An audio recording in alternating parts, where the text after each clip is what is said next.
నమస్కారం అండి. శ్రీ మాతా ఆస్ట్రాలజీ అభిమానులకు స్వాగతం. మనము ఈరోజు ఈ వీడియోలో జాతక విశ్లేషణ అనేది ఎలా చేయాలి అంటే ఒక వ్యక్తి ఆయుష్ను కనుగొనడం ఎలా, పూర్ణాయుష్ ఉంటుందా, అర్ధాయుష్ ఉంటుందా లేదా అల్పాయుష్ ఉంటుందా అనే విషయాన్ని నిర్ణయించడానికి కొన్ని చిన్న ట్రిక్కులు చెప్తాను.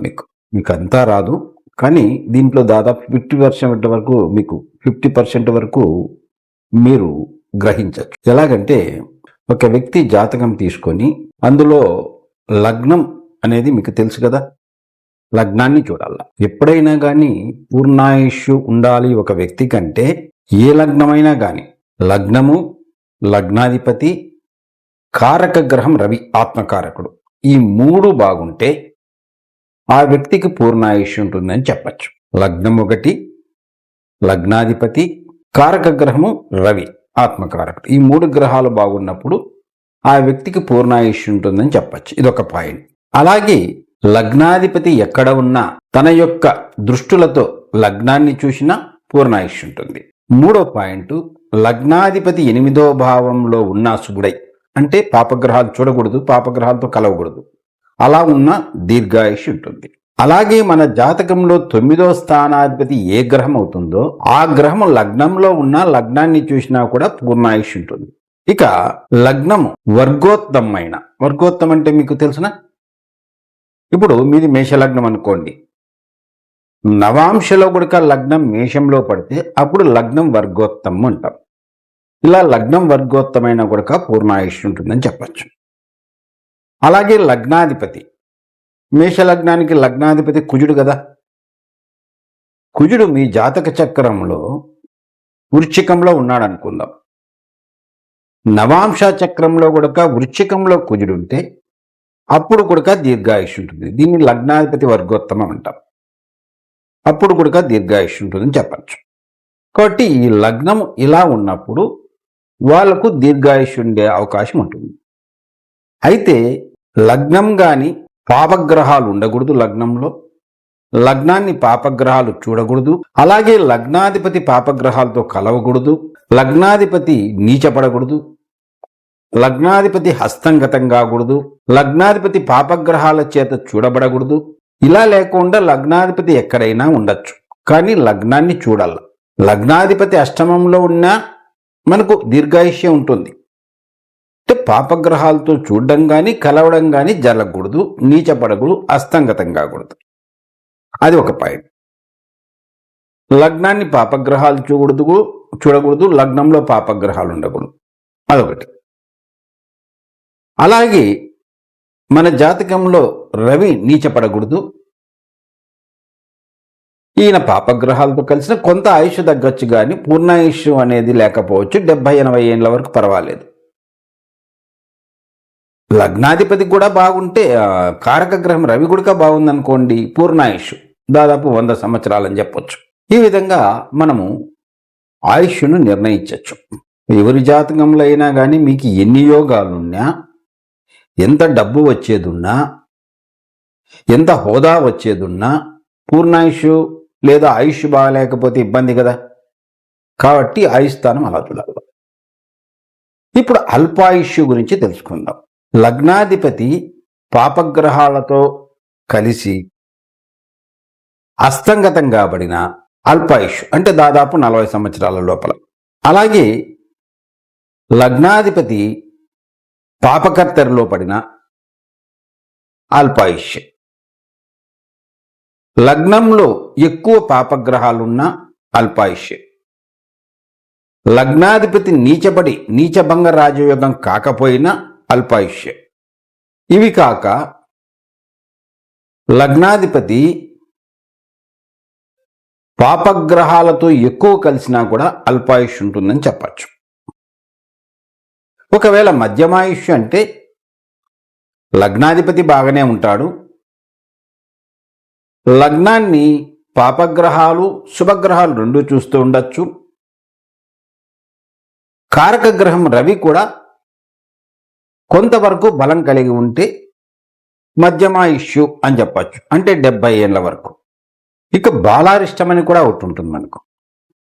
బాలారిష్టం మన జాతకంలో ఉండి శుభదృష్టి లేకపోయి శుభగ్రహాలు చూడకపోతే అప్పుడు వారు చిన్నప్పుడే అంటే దాదాపు 12 సంవత్సరాల లోపలే చనిపోయే అవకాశం కూడా ఉంటుంది. కొంతమంది చిన్నపిల్లవాళ్ళు కిడ్నాప్ అయి చంపబడ్డము, లేదా శత్రువులు ఎవరైనా చంపడము, లేదా ఏది నీటిలోనో ఎక్కడైనా పడి చనిపోవడము, ఆకస్మికంగా ప్రమాదాల వలన ఇవన్నీ ఉంటాయి కదా. కాబట్టి అలా మనము బాలారిష్టం ఉంటే 12 సంవత్సరాల లోపల ఏదైనా జరగచ్చు. వీటి మీద శుభగ్రహ దృష్టి ఉన్నా ఏమీ కాదు. కొద్దిపాటి ఏదైనా జ్వరం రావడము, ప్రమాదాలు జరిగి కోలుకోవడము జరగచ్చు. ఈ బాలారిష్టం గురించి మీరు పూర్తి తెలుసుకోవాలా. ఈ వీడియోలో అంత వివరం చెప్పలేను నేను. ఏదైనా వేరే వీడియోలో బాలారిష్టం గురించి చేస్తాను, అప్పుడు తెలుసుకోండి. మీకు ఆయుష్ స్థానాన్ని ఇలా నిర్ణయించవచ్చు మీరు అన్నమాట. ఏ లగ్నమైనా ఇలా ఉంటే గనక వారికి ఆయుష్ బాగుంటుంది అని చెప్పచ్చు. ఆయుష్ బాగుందనుకోండి, సంకల్ప సిద్ధి బాగుంటుంది. అంటే వారు ఏది సంకల్పించుకున్నా అది ఏదో విధంగా సక్సెస్ అవుతారు. అలాగే మంచి ఆరోగ్యం ఉంటుంది. జీవితంలో ఏదో విధంగా అత్యున్నత స్థానానికి ఎదిగే అవకాశాలు కూడా ఉంటాయి. ఈ విధంగా మనకు లగ్నాధిపతి యొక్క బలాన్ని బట్టి, లగ్నం యొక్క బలాన్ని బట్టి, ఆత్మకారక ద్రవ్య యొక్క బలాన్ని బట్టి మనము ఆయుస్థానాన్ని నిర్ణయించవచ్చు. ఇప్పుడు మీరు మీ అమ్మాయికో అబ్బాయికో, అబ్బాయికైతే అమ్మాయిని, అమ్మాయికైతే అబ్బాయిని మ్యారేజు సంబంధాలు చూస్తున్నారనుకోండి. మొట్టమొదట ఆ అబ్బాయి ఎంత సంపాదిస్తాడు, ఆస్తులు ఉంటాయా, ఉద్యోగం ఎలా ఉంటుందని కాదు. మొదట ఆ అబ్బాయిది కానీ అమ్మాయిది కానీ ఆయుష్ ఎలా ఉందో చూడండి. ఆయుష్ ఉంటేనే కదా ఇవన్నీ ప్రయోజనం, లేకుంటే ఏం ప్రయోజనం లేదు. కాబట్టి మొదట ఆయుష్ స్థానం చూడండి, తర్వాత మిగతా విషయాలన్నీ చూడండి. ఆయుష్యే బాగలేకపోతే ఇబ్బంది.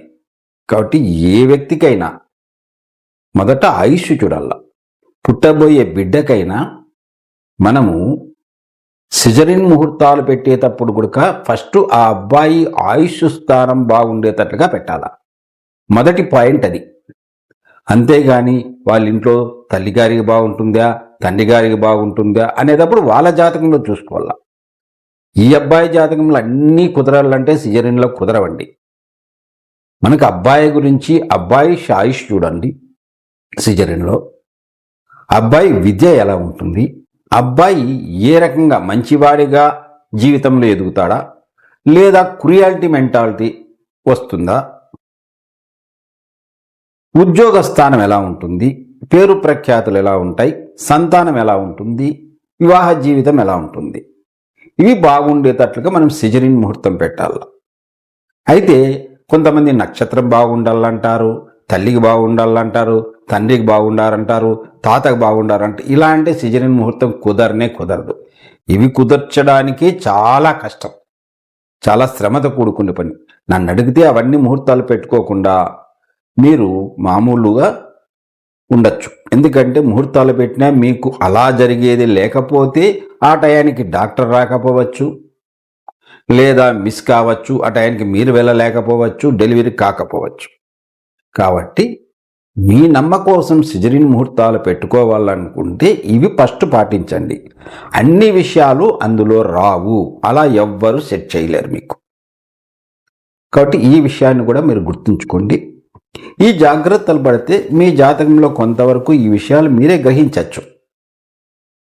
కొన్ని విషయాలు మీకు తెలిస్తే మీరు ఎవరైనా ఆస్ట్రాలజర్ని ఆశ్రయించినప్పుడు ఆయన బాగా కరెక్ట్ చెప్తున్నాడా లేదా అనే విషయం మీకు తెలుస్తుంది. మీకు అన్నీ తెలియకపోవచ్చు, కొన్ని తెలిసినా కానీ ఆయన చెప్పేదాన్ని బట్టి, మీకు తెలిసిన దాన్ని బట్టి ఈయన కరెక్ట్ చెప్తున్నాడా లేదా రాంగ్ చెప్తున్నాడని నిర్ణయించవచ్చు. మీరు క్వశ్చన్ వేయచ్చు, అయ్యా ఇది ఇలా ఉంటుందని చెప్పారు కదా, మరి మీరు ఇలా చెప్తున్నారు ఎందుకు అని క్వశ్చన్ వేయచ్చు. దానికి ఆ జ్యోతిష్యుడు బాగా నాలెడ్జ్ ఉన్న వ్యక్తి అయితే సమాధానం చెప్తాడు, ఎందుకు ఏమిటి అనేది. ఇవి కొన్ని ముఖ్యమైన విషయాలు ఇంకా ఉంటాయి చాలా, అవన్నీ మనం ఈ వీడియోలో చెప్పుకోవడానికి కుదరదు. కొన్ని తెలుసుకోండి, మీకు ఉపయోగపడతాయి.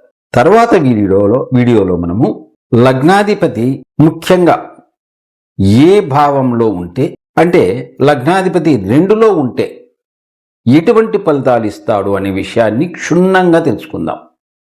ఏ విధంగా చూడాలా, లగ్నాధిపతి 2లో ఉన్నప్పుడు ఎలా చూడాలనేది తర్వాత వీడియోలో మీకు వివరంగా చెప్తా. చాలా వివరంగా మీరే చూసుకోవచ్చు. మీరు తర్వాత వీడియోలు కూడా మీకు అందుబాటులోకి రావాలంటే మా వీడియోను సబ్స్క్రైబ్ చేసుకొని మా ఛానల్ను లైక్ చేయండి, ఇతరులకు షేర్ చేయండి, మీ స్నేహితులకు, బంధువులకు. ఎందుకంటే వారికి కూడా కొంత నాలెడ్జ్ వస్తుంది. నమస్తే.